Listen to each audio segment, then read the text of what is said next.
All right, I think it's working.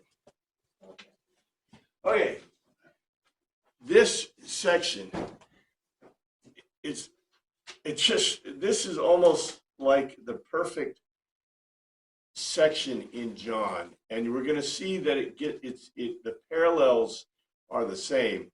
John kind of leads us in with the signs. Well, he leads in with every time it's a sign, but this is really the first one. Before this is a little bit less complex argument, but he gives a sign or gives a point and then explains it in an argument, a logos. And then, many times we've noted in John, which we didn't see in the other gospels when we looked at them, or the other documents when we looked at them, like Hebrews, that there's a stated telos in many cases.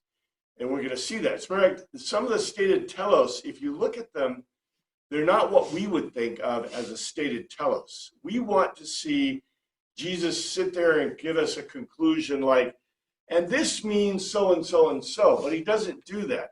And we're going to see that at the end of this. And we say, well, we keep going on and on. Yeah, I actually started the synopsis of this. I do a lot of translation work during the week, and then when I get to the end of the chapters, I give a synopsis or put together a synopsis so you can see how the argument plays out.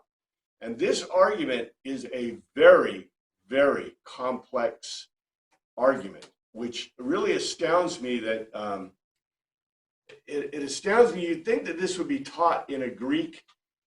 I've had a lot of classes in Greek documents, in Greek writing, and you'd expect this to be part of the dialogues, because this is one of the most complex dialogues in Greek, much more complex than many of the Socratic dialogues and some of the other dialogues that Aristotle wrote. But yet it's not, which is really astounding to me. We read it euphemistically. I think a lot of Greek scholars read it euphemistically. They're too used to the English. They're not used enough. They're not immersive enough in Greek to fully comprehend the Greek. And I think that's really true. I hate to say this in our seminaries, that people don't become immersive in the Greek. They presume that the writing is like English, and presume that writing is writing. And yet writing is hugely cultural. I was having a really great discussion with someone last night, because they're actually teaching classes at WSU. There's a class in doing businesses in other cultures, which is a really important class. Some things in cultures will either get you killed or ignored, or they'll totally, you're not going to ever make a contract with them if you don't understand the culture and understand what they're trying to do with you and for you and whatever. And, a simple not accepting certain things in certain countries as food, or accepting certain hospitalities, is the end of your negotiations, even before you started. So I thought that was very interesting. If people understand that cultures are different, then why don't they understand that cultures' writings are different, and the way they write and what they intend to their writing? John is a perfect example of this. We have this huge argument, this logos, an argument. I know people get upset about the use of the term argument. Okay, a logical reasoning, rational reasoning. And he's actually working with Pharisees or Judeans here, with other people. And we're going to mention this, We're going to get to that point here. But it's all due to the feeding the 5,000 on Passover, which is then attributed to manna. And the last one we had was the loaf of bread from out of the sky, the going place of the gods, but not of God, is having come down, not just as the fathers ate and died off. He is partaking of meal of this loaf, will live into the age. We know that's messianic age. It's a code word for that. Code word's not a nice word for that. It is the way of speaking in especially this time from the Pharisees, from the rabbis, about the Messiah. Then it says this. Here's the NIV. He said this while teaching in the synagogue at Capernaum. Oh, I had to move my stuff. So let's look at this about Capernaum. These things he said in the synagogue as he taught in Capernaum. these Epiphanies said in the synagogue, led assembly of the people. A synagogue is not Hebrew. Synagogue is Greek. Synagogue is one of the about, I don't know, I think there's 10, 15 words in Greek for an assembly. Almost every one of the main city-states in Greece had their own name. For example, the Athenian assembly, the Athenian democracy, is called the ecclesia, which is, by the way, the term that the church uses, and by the way, the Orthodox Church still uses the term ecclesia. Synagogue specifically means a led together assembly of people. It is always led, and it's a specific number, because what do you have to have? I think five Jewish males to have a synagogue, and a rabbi. It's required. So a rabbi leads the synagogue, and a synagogue is not for, really a synagogue is not for worship. I know we think the synagogues, of course, they're for worship. What do you think a synagogue's for? Well, what historically is a synagogue for? Teaching, learning. Where you worship, and how do you worship? Where do you worship in this Jewish time? Where are you supposed to worship? Yeah, the temple, only one place. And how do you do it? Sacrifice. Yeah, sacrifice. Sacrifice. Period. Now, the synagogues synagogues are very important because, and there's I'm an early synagogue fan. The rabbis, and I'm not a rabbi, but the rabbis are broken into groups of early synagogue, mid synagogue, and late synagogue. The late synagoguers believe that the synagogue really started after the Babylonian captivity, that it was a necessary thing after Babylonian captivity, that they had to re-establish their education, their learning, the Torah, the whole 9 yards. The mid group says that this started in the times of the Babylonian captivity. So the Babylonian captivity, to keep it going, they created the rabbinic synagogue system so that they could retain their knowledge base. And of course, that's kind of based on Daniel. It doesn't talk about synagogues at all in Daniel or the Aramaic, but that comes from that idea. The early synagogue group says that the synagogue started about the time of Josiah. When Josiah, if you remember I need Ann here, but whoever remember Josiah was the guy. They found the Torah scrolls in the temple, and he brought them out, and they read them to the people, and the people were like, yeah, yeah. And they said, we have forgotten the Torah. And so that revolution at that time, that's the early synagogue. So the early synagogue group of rabbis believe that during Josiah's period, they started to build an education class and began to do the scrolls and then make the Torah more accessible to the people. Early, mid, and late. So it really doesn't matter when it happened, but when did they name it, do you think? When do you think the naming of the term synagogue came into effect? You said it's a Greek word, right? It's Greek. Yeah. Do you mean, when did the Jews? Yeah, when did they start, when did they borrow this word? When did this word come into vogue for the use of calling it a synagogue? Synagoge, sine means together, and goge means to lead, agoge. Synagoge and synagoge. Synagoge means to lead together. So, okay, give you an easy hint, Septuagint, 275 or so, right? Septuagint is in Greek. So before that period, so let's say the Hellenization started in if I got the numbers right, 323 or 332. 332 was, isn't it 332 BC when Alexander, if I got that right, Alexander started staying. So the Hellenization of the world started around 332. Now, you got to realize that the Hellenization of the world it it didn't just leap from the mind of Zeus. It didn't just leap from the Grecian Isles. What did the Greeks have to already have in place for the Hellenization of the world to happen? Greeks had to control trade, coinage, and markets, and they already did.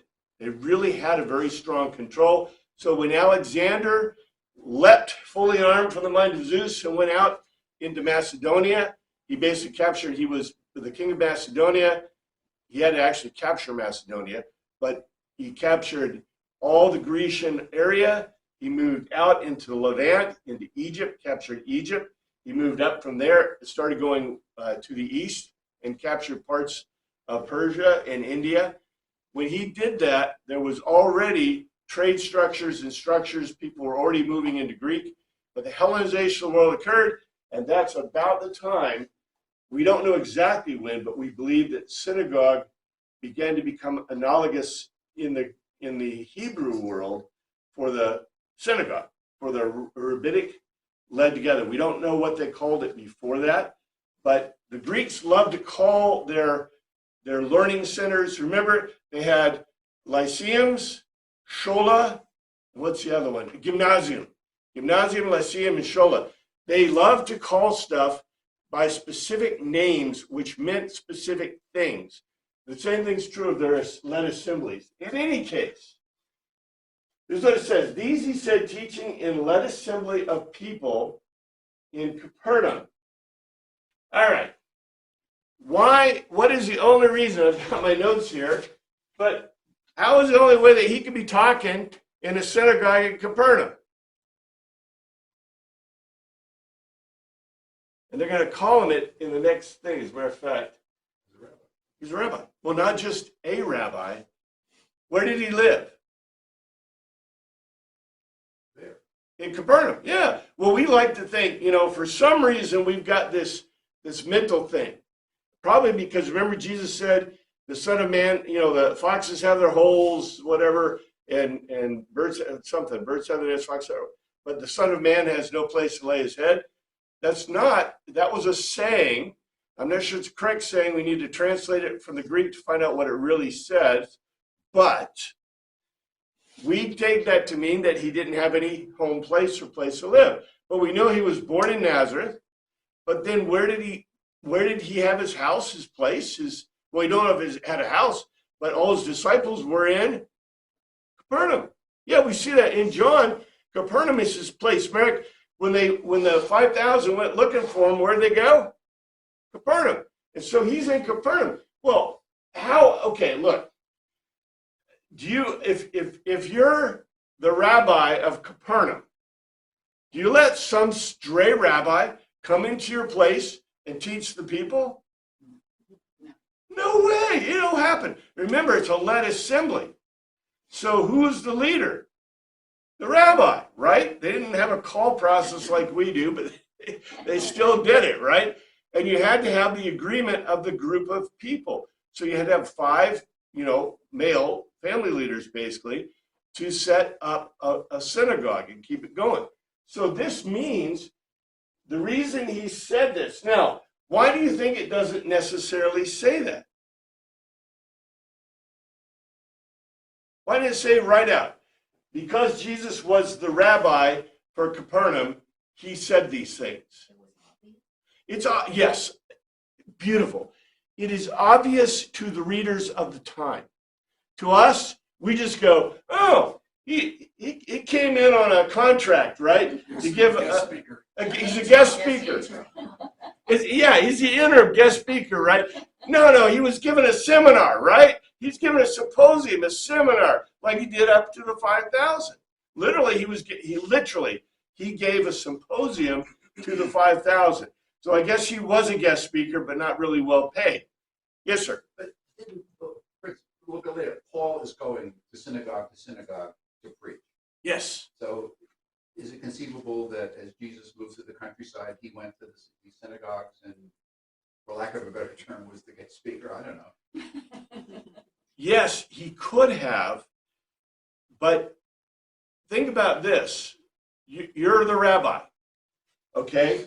And are you going to let, who are you going to let talk and lead and teach? Maybe he fits your view, maybe not. I'll give you another thing that we don't like to talk about, but it's really important. Okay, Saul Paul was a Pharisee, right?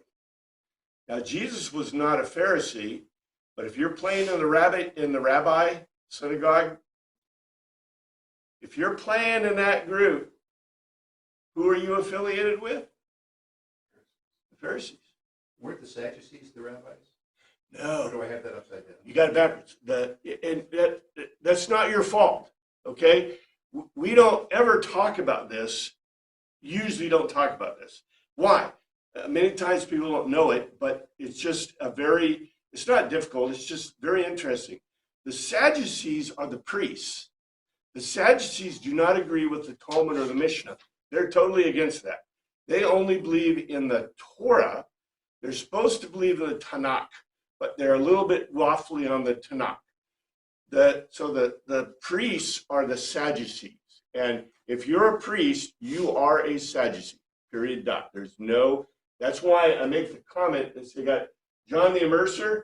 John the Immerser, I say he was an escaped Sadducee, right? He's the son of a priest. He was steeped in the Sadducee thing. He just escaped it. He did not want anything to do with it, which is interesting. But his father was a Sadducee and a priest, so that he was in the line of the priesthood, such that he did the big deal. You know, that was his whole point when the angel announced to him about his son going to be born. But the Pharisees are the rabbinic class, and the reason there's a separation is because, okay, we generally are not taught this, but this is absolute 100% truth in history. The synagogue system was the rabbinic system and attributed to the Pharisees. The temple is the Sadducees and the priests. The Sadducees and the priests and the Pharisees had completely divergent views of life, philosophy, and theology. Completely divergent. Remember, the Pharisees believe in a resurrection. Now, it's a physical resurrection, not a spiritual resurrection, because the whole of the Jewish people, even though they were becoming Hellenized, if you're Hellenized, sarx, psuke, pneuma, right? But the non-Hellenized Jewish community, including the rabbis and the Sadducees in general, the Pharisees and the Sadducees in general, believed in Adam and Nefesh. Now, the Pharisees obviously are more Hellenized, because the Pharisees believe in a resurrection. If you believe in a resurrection, that means you have to presume there is a pneuma. So that's why when Jesus went to Nicodemus, who was a Pharisee, right? And the Pharisee called Jesus a rabbi, which means he acknowledged him as part of the Pharisee group-ish. And he said to him, "You don't understand about the pneuma?" What did Nicodemus know in his heart of hearts, his mind of minds, and his philosophy of philosophies? You got to have a pneuma or you can't have a resurrection. It's impossible, right? But the problem was he was steeped in the idea of Adam Nefesh. The Sadducees, the priests, do not believe at all in a resurrection. No physical resurrection, no spiritual resurrection, no resurrection at all.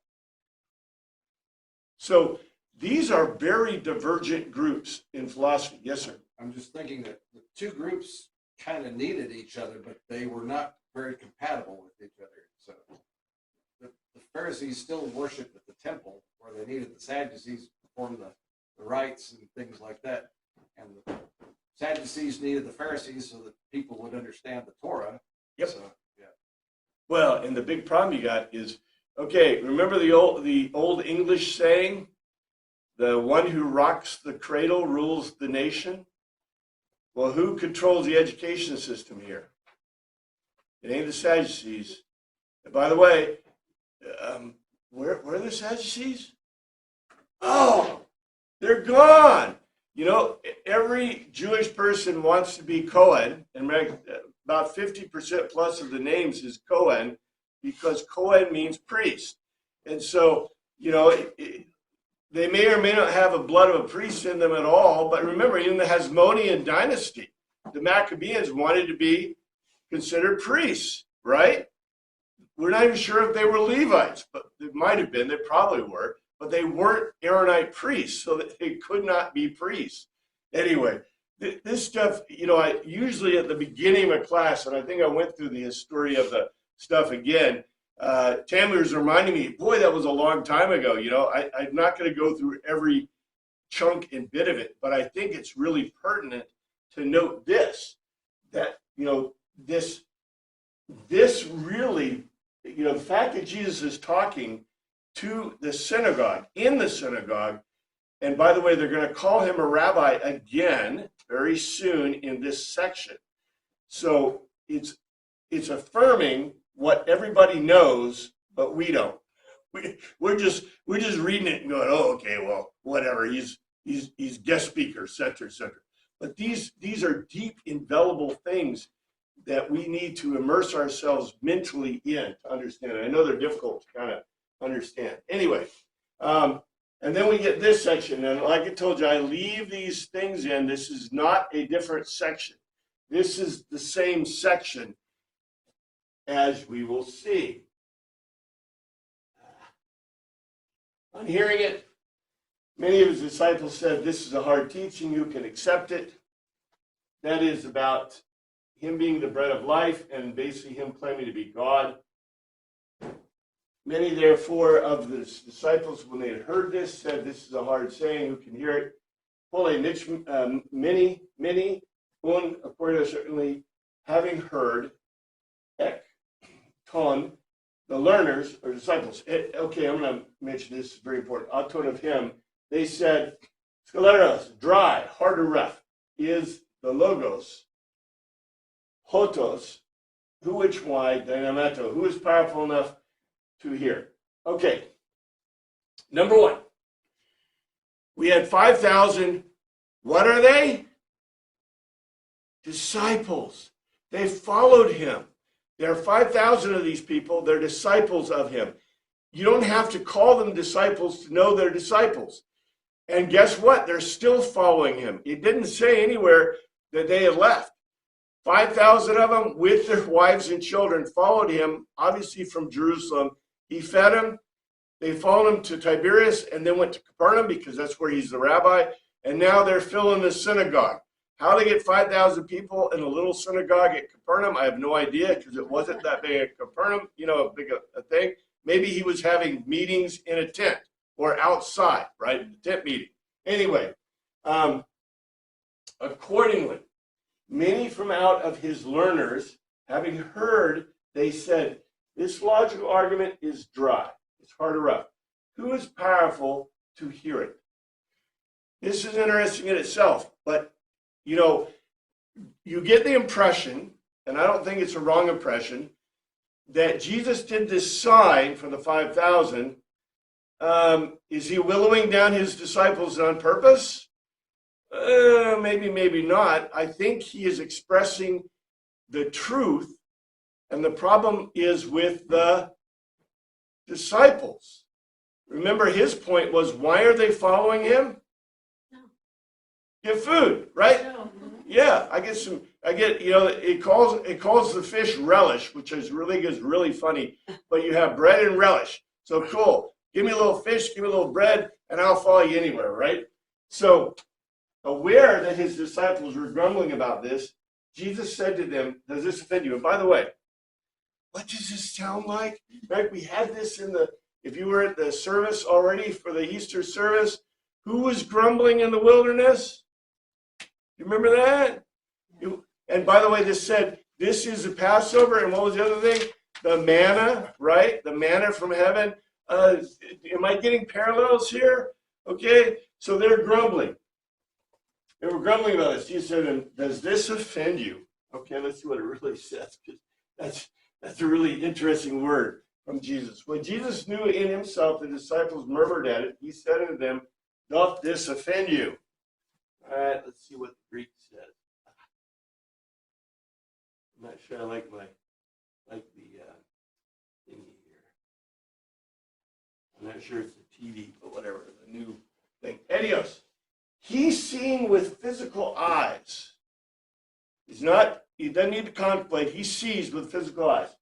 But the Jesus sees with physical eyes to himself, that of the cause, gong zozen. They are grumbling. Perry through all over. He shear it, Matthias, the learners, disciples of him. He said to them, you scandalize. Scandalous, scandal, right? Well, that's not exactly what it means in Greek. In Greek, this scandalize means to put a snare. Put a snare.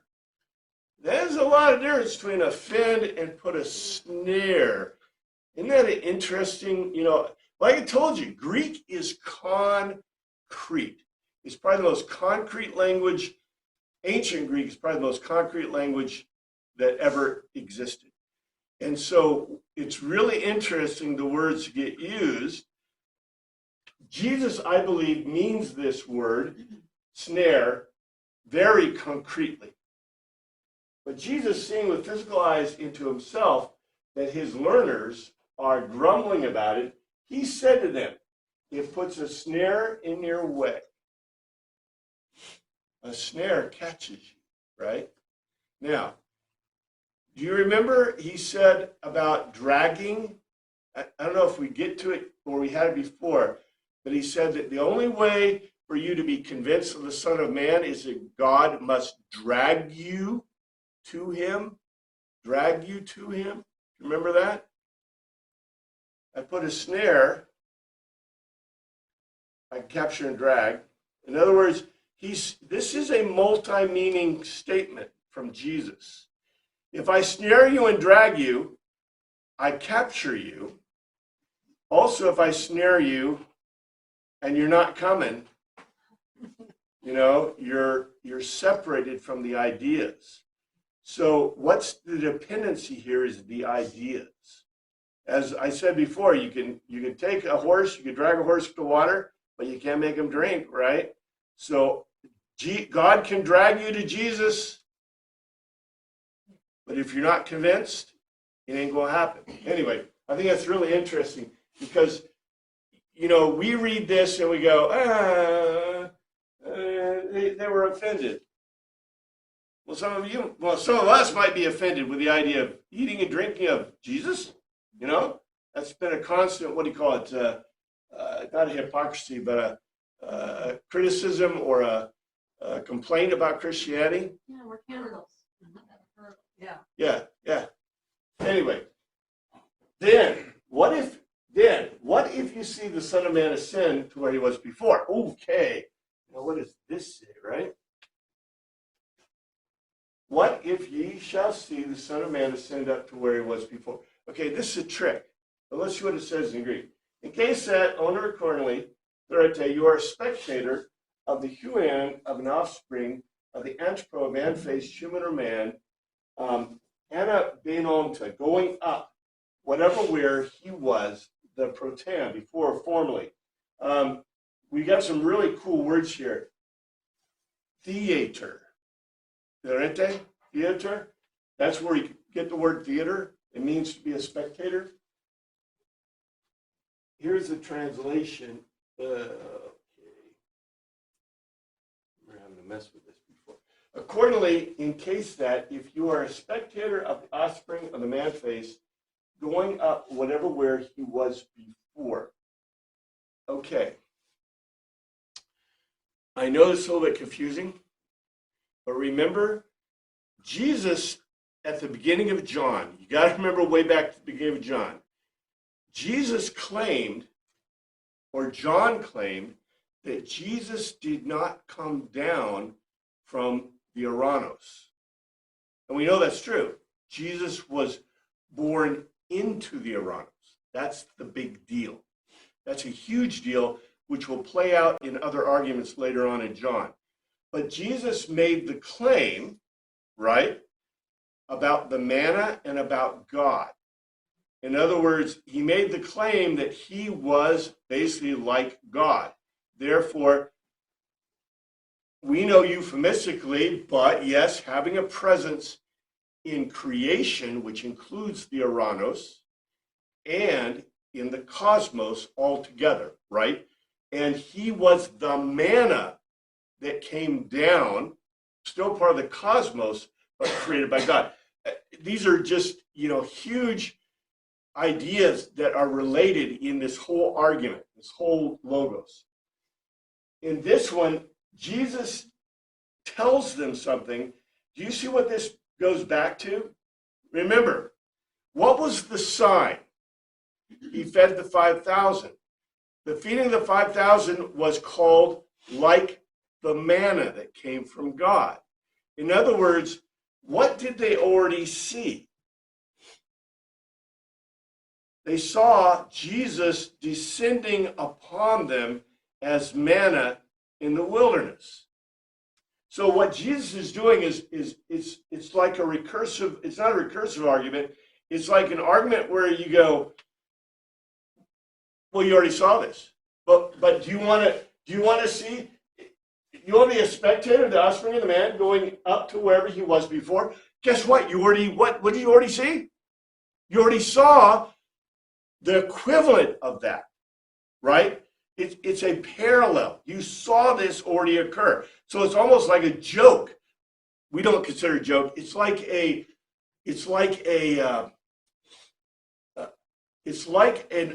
is an unstated telos, right? We talk about it all the time. I have my logical argument to an unstated telos. This is unstated telos. And Jesus is basically slapping him. He's saying, what do you expect to see?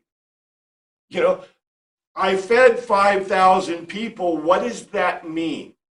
It's like God feeding you in the manna in the wilderness, and Jesus goes, what do I got to do?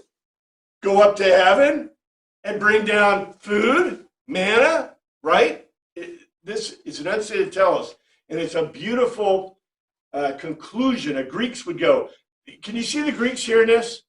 The Greek hearers would be like, yeah, go man, go. It's kind of like, have you ever been to what do they have those kids, a kid's argument? What do they call those? Debates. You have a kid's debate, right? And you get to give your debate and sometimes some kid comes up with something that is just, oh, so good, and just destroys the other debater, and everybody's like, yeah. That's what Jesus is doing. They're asking for food. He's like giving them a beautiful Greek debate. The Spirit gives life. The flesh counts for nothing. The words I spoke to you are full of the Spirit and life. And this is a stated telos, but it's not. We shall see what it says, because this is a very powerful statement. It's the Spirit that quickeneth. The flesh profiteth nothing. The words that I speak unto you, they are spirit and they are life. Now look at the words that are used here. The pneuma. Okay? Unfortunately, in English, for some reason, pneuma gets translated as spirit, life, They don't translate it as flesh. But pneuma is all over the place. Wind. Remember Nicodemus? They translate wind, and it's like, wait. They translated pneuma as wind when it was the gods, right? The spirit of the gods on the Sea of Tiberias. Okay, so they pick whatever they want, and they just throw a word up there. Maybe they have a dartboard. Today it's going to be wind. Let's pick that one. Pneuma, conscious breath. The only thing pneuma means in this context is a conscious breath. Essen is to the zupin, the making alive. The making alive. This is a verb. The sarx, no are not ophthalli is useful. Odin, no, nothing. The ramata, utterance. Doesn't say logos, it says an utterance. Who, which, what, ego, I, lelakea, utter, hymen to you, pneuma, conscious, two of them, is, and life it is. Okay, I guess you should bring this up so we can see the translation. And it's not exactly, yeah, sure, it's got all that mixy stuff in there. The conscious breath, the soul and free will, is the making alive. Remember what I told you at the beginning? One of the Pharisees won't admit to it, but they got to believe in the pneuma. There's got to be pneuma or you can't make alive. The Sadducees don't believe nothing like that, right? So there's no resurrection in their brain. The conscious breath, the soul, is the making alive. Got to be. The flesh is not useful to anyone. Whoa, wait. The Pharisees believe in a physical resurrection, and Jesus said, what did he just tell them? There is no physical resurrection. Jesus is a Greek dude. I mean, he's from God. He is God, but he's thinking in a Greek worldview. What is the most real? The spirit, not the physical, not the flesh. The flesh goes away. The flesh was created. What is real is the spirit. That lasts forever. The utterance which I utter to you is a conscious breath, and it is life. Now, it's very interesting that Jesus did not say the logos. He said the utterance which I utter to you is a conscious breath, not the logos. If he said the logos, if he had said the logos which I utter to you, what would that mean?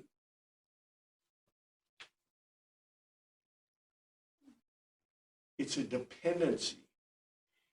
If he utters it, there's no dependency. In other words, what does this presuppose?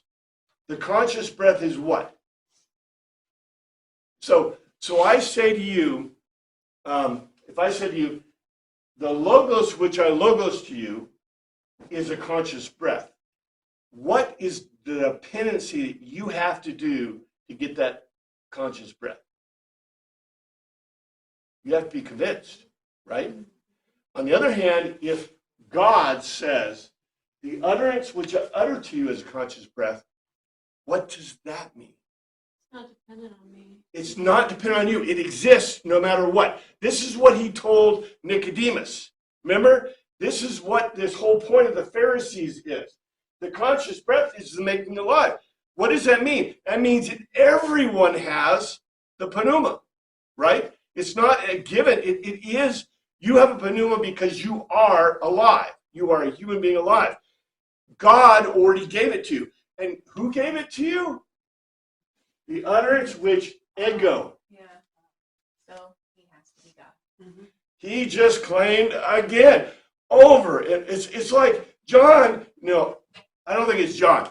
John is just quoting old Jesus. Jesus is saying these things. He's saying them in a zillion different ways so that we'll what? Understand. Get it, right? It's like the disciples, like, you stupid disciples. Come on, I'm talking to you. Over and over and over. He's giving them Sunday school lessons, and they're like, could you please explain that again? Right? Yes, I know repetition is very important in learning, but let's just say I don't think the disciples, and we're going to get even more because it becomes even more funny about the disciples. But this whole point, chapter 3, expressed through the sarx, suki, and pneuma to Nicodemus. In this part, we define the sarx. And now Jesus is tying the pneuma directly to the sarx. This is a critical element of the understanding for a Pharisaic person. Jesus is a rabbi. He's teaching in Capernaum, and he's telling them this very important point. If you want a resurrection, you got to have a pneuma. And he goes on further. He says the sarx, which does not negate what he said before. He said that he was the sarx. He was the flesh. He was the loaf, right, from heaven. which we would take euphemistically, but I think he means it very seriously. He means that he is the creative power. If he wants to give you a body, he can give you a body, right? He can't give you, well, he did give you a pneuma. This is very interesting. Before you were even born, he gave you a pneuma because you were created in the image of God. These are some really, really deep theological ideas. And of course, we don't talk about theology, maybe a little bit of historical theology. But, you know, if we were doing a theology class, you think it would take us 2 years to get through this one chapter. There is so much that's in this chapter. It's unbelievable. Yet there are some of you who do not believe. For Jesus had known from the beginning which of them did not believe and who would betray him. And this is an interesting statement because they always point their fingers at Judas, which is brought out at the end here. But these were some of you that believe not. But there are some of you that believe not. For Jesus knew from the beginning who they were that believed not and who should betray him. The pneuma is not dependent on you being convinced, nor on a logos. It is simply an utterance from God that exists. You are. You have pneuma because you are. What is important isn't that you have a pneuma, it's what happens to that pneuma in the age and in the end. And that's the whole point. Other things, as and there are from out Haman of you, some of or any person or object who know or not piston. They are convinced of a logical argument. Ade, he saw with physical eyes, assigning a reason from out of the commandment or chief, that Jesus, time, some or any person or object, they are not at least qualified. It's qualified negation. I probably should talk about qualified negation a little bit. Pistonus, they convinced of a logical argument, and who, which, what, or why, he is the paradoson. He will near give, surrender him. All right, I don't mark this off everywhere, but I want to talk a little bit about a qualified negation. In Greek, there is a qualified negation. In English, we do not have anything that is, we do have some stuff that's kind of similar, but to make a qualified negation in English, you really have to have a statement and not a single word. The word in the qualified negation is may, M-E. Where is it over here? May. I got it marked. Qualified right there. May. Not or lest. It means not or lest. The word for negation is o, och, un, not un, o, och, there's a whole bunch. The Greeks love to use this o and o sound. It means no or not, and it is a non-qualified negation. In other words, if a Greek person says o or och to you, it means no, not, never, never.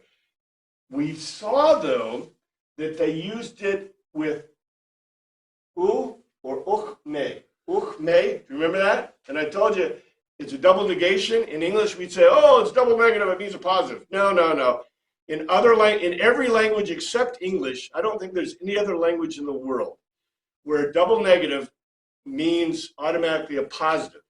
Even in Anglo-Saxon and French, a double negative means even worse negative, more negative. The Greeks have a beautiful form, uch me. Uch me means no, not never, ever, right?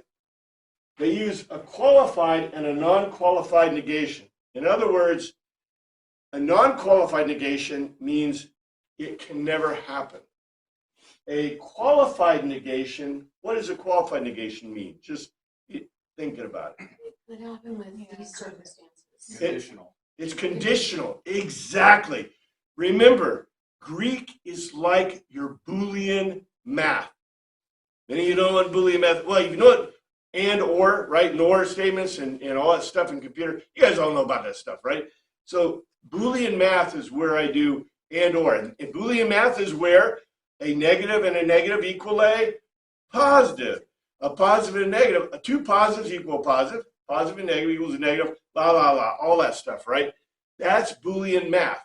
Now, In a qualified negation, in a perfect negation, it's negative. It's always negative. In a qualified negation, just like y'all said, it could happen. It might not happen. Greek is very Boolean. However, you can't be purely Boolean when when you have to express things in human life. And when you see this, it's very interesting. I'm not going to point out the qualified negations all the time, but if you notice this, here it is in the King James. There are some of you that believe not. Hook. Absolute negation. Do not believe. For Jesus knew the beginning who they were and believed not, and who should betray him. This is a stated negation. This is a qualified negation. In other words, is there hope for those from the beginning who believed not?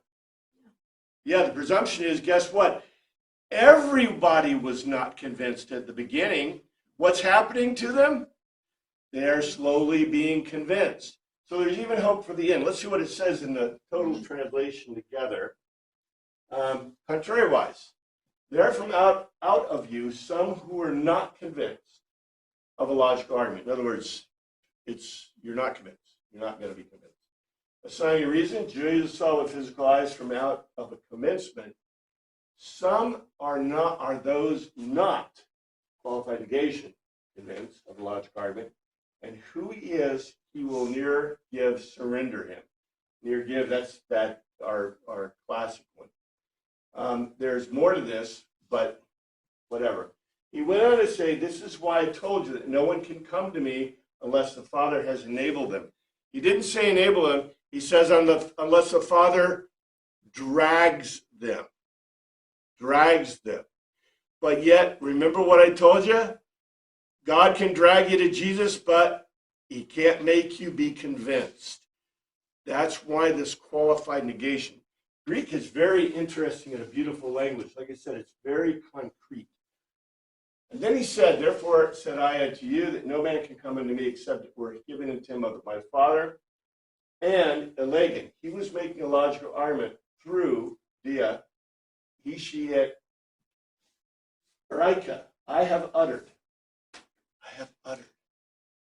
to you. That or because not even one is powerful to come or go forward to me. Oh my goodness gracious.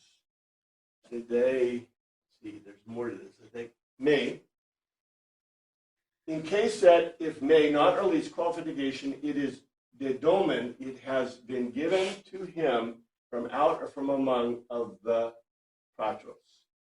And he was making a logical argument through it. I have uttered to you that not even one is powerful to come forward to me in case that is not been given to him from out of the Father. It's a qualified negation. Qualified negation. In the Greek, that immediately tells the Greek something. Again, like I said, I'm not going to point out every qualified out. You'll note every qualified negation. May is a qualified negation. But the presumption here is, just like I said, it's telling you, yeah, the Father can bring you, but unless you're convinced, it ain't going to happen. Ain't going to happen. And I think it's a positive. I think it's a positive. It's a very positive. There's always hope, right? If the Father drags you to church and you're not convinced for your whole life until like you finally get it, it's something, a hymn, the word, somebody says something to you, somebody nudges you, and all of a sudden you go, oh, I get it, I understand, right? I mean, I understand, but I know God, I know Jesus, right? That's the point. From this time, many of the disciples turned back and no longer followed him. Very interesting. Let's see. There's even more to this. From that time, many of the disciples went back and walked no more with him. The words in the Greek are beautiful.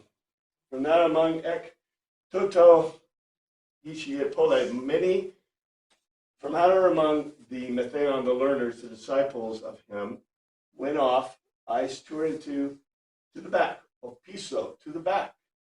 And Okete, not or no longer met in company with of him, peripaton. They treaded all around. Remember, peripato was that word that Paul, in Luke, Luke and in Acts. Acts is a word used all the time by Paul in Paul's writings. Luke is not Paul's writings, neither is Acts, but it writes about Paul walking around. And in Paul's letters, he likes to talk about peripato, walking around. Yes, sir. Is that the same word when Jesus walked on the water? Yes, he walked all around. And also the same word that then when he healed the guy and told him to pick up his mattress, right, and told him to peripato all around, walk all around. Yeah. From out of this way, from out of this, many from out of his learners went off to the back and no longer treaded all around in company of him. I should probably just say with him. In English, we don't note this, but in other languages, the dative case, certain prepositions take a dative case or genitive case, and the genitive case is of him. What I did is I just always show the genitive case by putting of in there. I should say with, because some prepositions, you guys remember your German or your French or whatever, each preposition takes a specific case, nominative, accusative, dative. Yes, to make it just so much more difficult for anyone who wants to learn. I still have to go through the list of prepositions in my head when I'm forming a sentence. Yes, you do. I used to have it memorized. I think I've lost my memorization. Yep. On Alkinder and Nebenüber.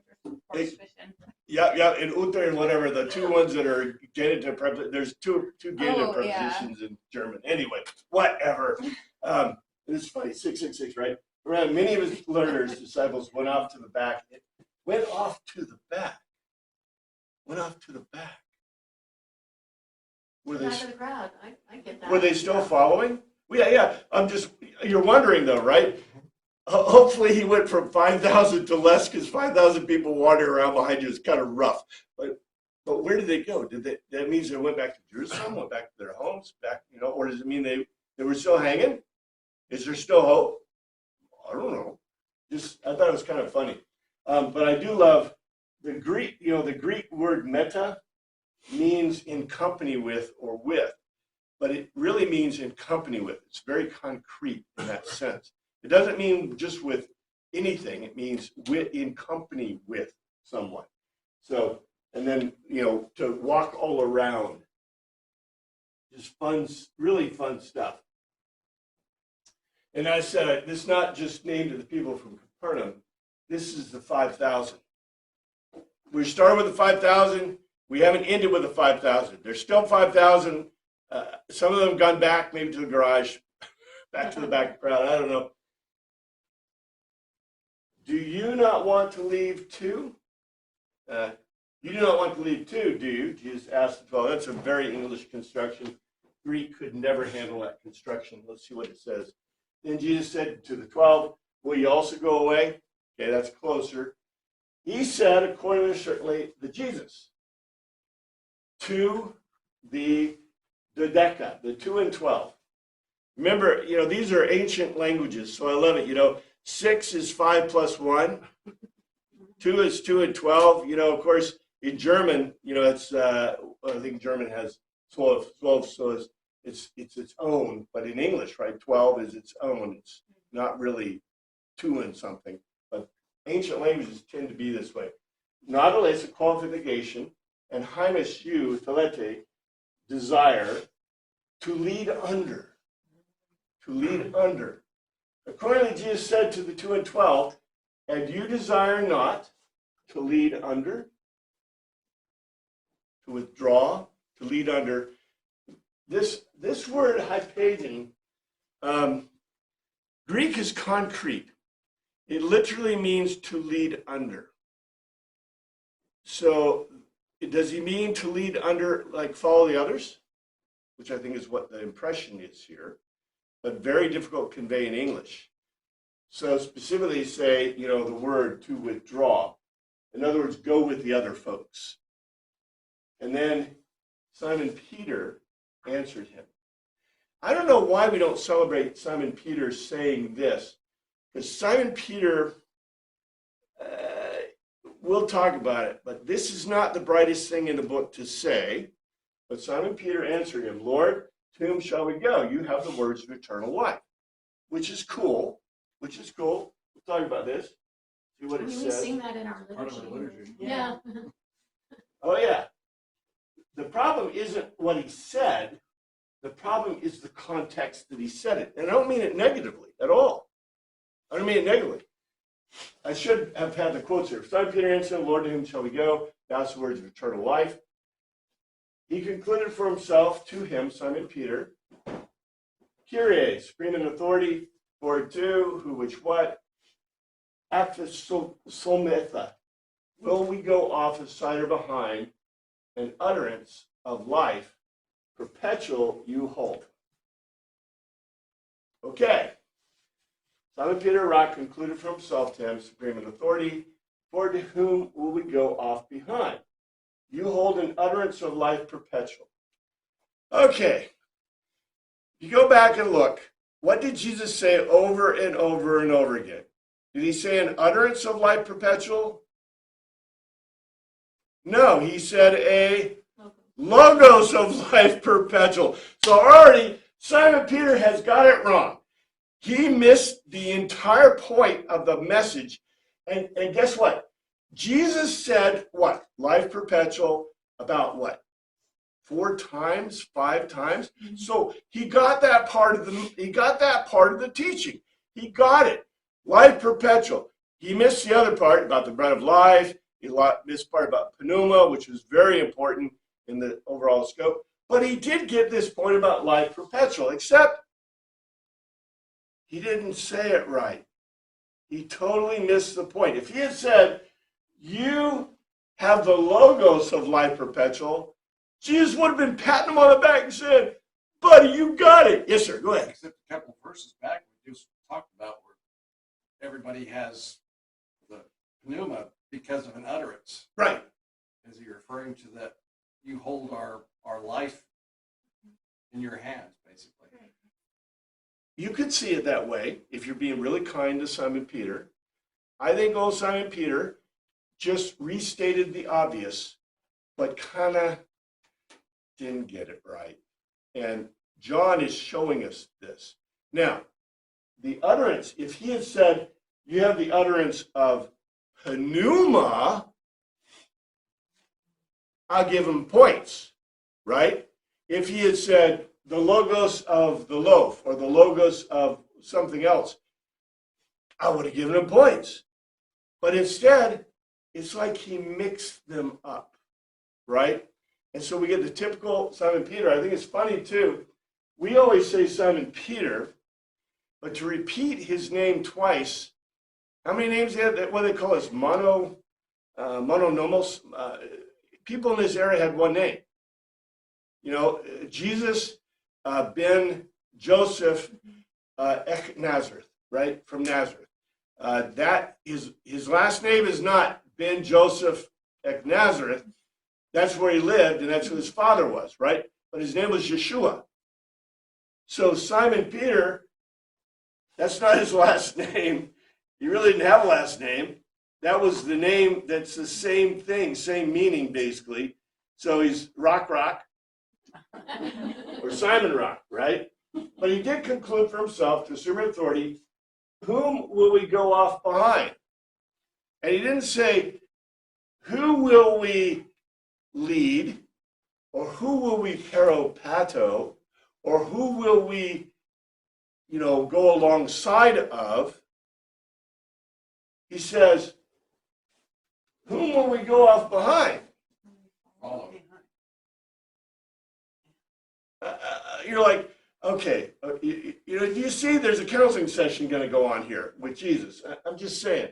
It is there is more, and we'll look at that next week. But I think I'm not trying to pound old Simon Peter. I think John gives us this to do what? Why do you think John is giving us this little conclusion by Simon Peter? Probably because he's not the only one who did it. Remember, in a Greek logos to tell us, do you tell us to tell us? So therefore, what do you expect his conclusion to be? Not quite right, which to the Greek would make you do what? Go back and look at the argument to see what it really said. So this is a teaching tool, I think, and a really interesting one that he puts in here. Anyway, thank you, Father, for your word. I pray you look out this week in your name we pray, amen. And happy Easter, too.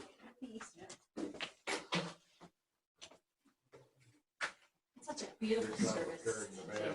It is. Doesn't it smell so beautiful? Struggle with those. She's I know. really nice. Music and the Yeah. It's okay, we don't have a dog that market. Yeah, you have a cat, a tat cat, right?